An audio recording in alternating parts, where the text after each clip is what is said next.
Semiconductors में transistor आप लोगों को काफ़ी मुश्किल टॉपिक लगता है, बट इस वीडियो के बाद आप ट्रांजिस्टर की वर्किंग को बहुत ही इजी तरीके से समझ पाएंगे।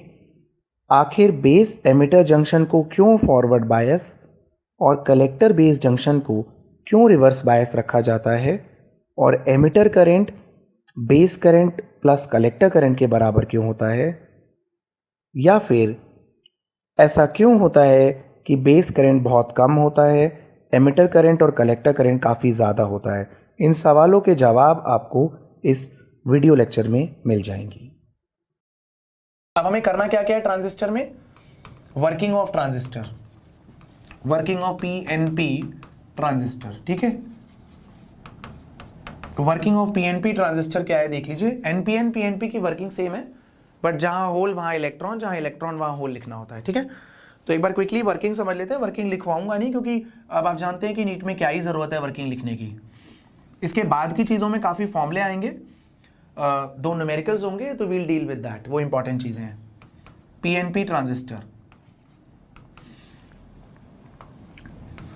हेवीली डोप्ड है, एमिटर है हेवीली डोप्ड,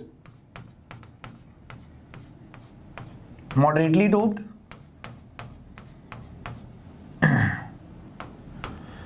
कुछ इलेक्ट्रॉन यहां भी प्राप्त हो जाएंगे, और थिन एंड लाइटली डोप्ड। ठीक है, ट्रांजिस्टर तभी काम करता है जब बेस और एमिटर की जंक्शन फॉरवर्ड बायस और कलेक्टर बेस की जंक्शन रिवर्स बायस्ड हो। ट्रांजिस्टर वर्क कम करता है, कब करता है? Transistor works if base emitter is forward bias and collector base is reverse biased. तो ट्रांजिस्टर की वर्किंग के लिए आप याद रखिए, देखिए दो पीएन जंक्शन है ना, पी और एन, एक ये बन रहा है और एक पी और एन ये बन रहा है। देखिए यहां पर बाल को दो जंक्शन बन रही है ना, एक पीएन जंक्शन ये है और एक पीएन जंक्शन ये है। तो बेस और एमिटर को जब फॉरवर्ड बायस किया जाए और कलेक्टर और बेस को रिवर्स बायस किया जाए, तभी ट्रांजिस्टर काम करता है। फॉरवर्ड और रिवर्स बायस करते हैं, क्विकली देखिए। यहां हमने एक रेजिस्टर लगा दिया, ये एमिटर है, बीच वाला बेस रहेगा ही रहेगा, P पॉजिटिव से और N नेगेटिव से। इस बैटरी का नाम VEE रख दिया क्योंकि ये एमिटर से कनेक्टेड है। रेजिस्टर के नाम को R1 रख दीजिए। ये फॉरवर्ड बायस हो गया, P पॉजिटिव से N नेगेटिव से। बैटरी छोटी क्योंकि फॉरवर्ड बायस में रेजिस्टेंस कम होता है। अब यहां देखिए, रिवर्स बायस करना है इसे,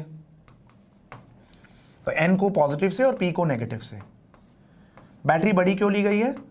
क्योंकि रिवर्स बायस में रेजिस्टेंस ज्यादा होता है। क्लियर बच्चों? अब एक बार समझिए बहुत ध्यान से,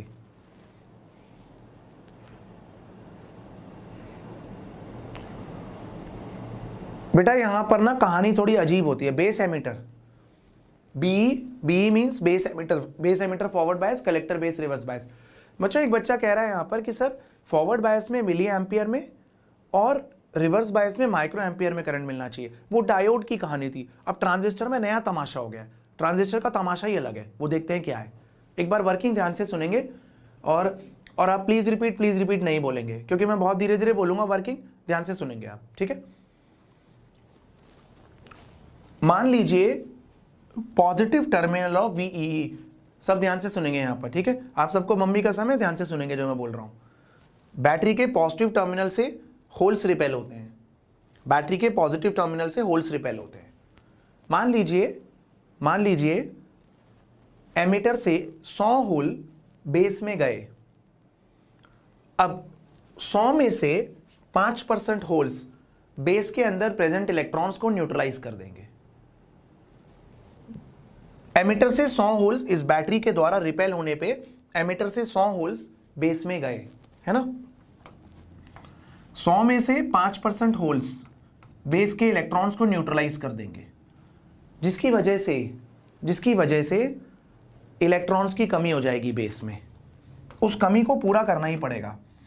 उस कमी को कौन पूरा करेगा? इस बैटरी से आने वाले इलेक्ट्रॉन्स उस कमी को पूरा करेंगे। इलेक्ट्रॉन के मूवमेंट की वजह से ऑपोजिट डायरेक्शन में बेस करंट फ्लो कर जाएगा। ये बेस करंट होगा, पिंक वाला बेस करंट है और ग्रीन वाले इलेक्ट्रॉन्स हैं। फिर से एमिटर से 100 होल्स मान लीजिए बेस में मूव करते हैं इस बैटरी से रिपेल होने पे। पॉजिटिव टर्मिनल से होल रिपेल होके बेस में मूव करते हैं। 100 में से 5 होल्स बेस के अंदर प्रेजेंट इलेक्ट्रॉन्स को न्यूट्रलाइज कर देंगे। 5 ही क्यों करेंगे? क्योंकि बेस पतला भी है और उसमें इलेक्ट्रॉन्स भी कम है, जिसकी वजह से बेस के अंदर इलेक्ट्रॉन्स की कमी हो जाएगी। उस कमी को पूरा करने के लिए यहां से इलेक्ट्रॉन भाग के आएंगे और ऑपोजिट डायरेक्शन में बेस करंट फ्लो करेगा। और बेस करंट मात्र 5% रहेगा एमिटर करंट का, ठीक है। बचे हुए 95% होल्स कलेक्टर में मूव करेंगे, आगे मूव कर जाएंगे। बचे हुए 95% होल्स इधर से जाके इधर चले जाएंगे, क्योंकि बेस में जगह भी कम है और डोपिंग भी कम है। अब 95% होल्स कलेक्टर में मूव कर गए। यहां से कुछ होल्स रिपेल हुए, 100 होल्स मान लीजिए। 5% होल्स यहां न्यूट्रलाइज हो गए, 95% होल्स कलेक्टर में पहुंच गए, ठीक है।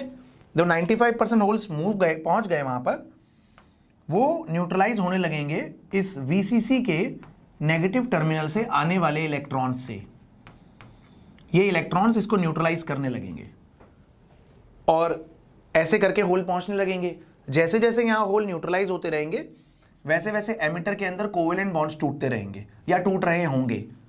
तो इलेक्ट्रॉन इधर जाता रहेगा और हर एक फ्री होल आगे जाता रहेगा। तो इससे कंटिन्यूअस करंट मेंटेन रहेगा। एक बार लास्ट टाइम बोल रहा हूं, ध्यान से सुनिए। मान लीजिए होल्स रिपेल होते हैं पॉजिटिव टर्मिनल ऑफ VEE से, holes move towards the base, base में जाएंगे। 5% of holes will be neutralised by electrons present in the base. 5% क्यों? क्योंकि बेस में डोपिंग कम है और थिन भी है, लंबे समय तक होल रह नहीं पाएंगे बेस में, ठीक है। जैसे ही होल न्यूट्रलाइज होंगे, बेस के अंदर के इलेक्ट्रॉन्स न्यूट्रलाइज होंगे, यहां पर इलेक्ट्रॉन की कमी हो जाएगी। इलेक्ट्रॉन की कमी यहां से पूरी होगी तो अपोजिट डायरेक्शन में बेस करंट फ्लो करेगा, जो कि टोटल का सिर्फ 5% रहेगा।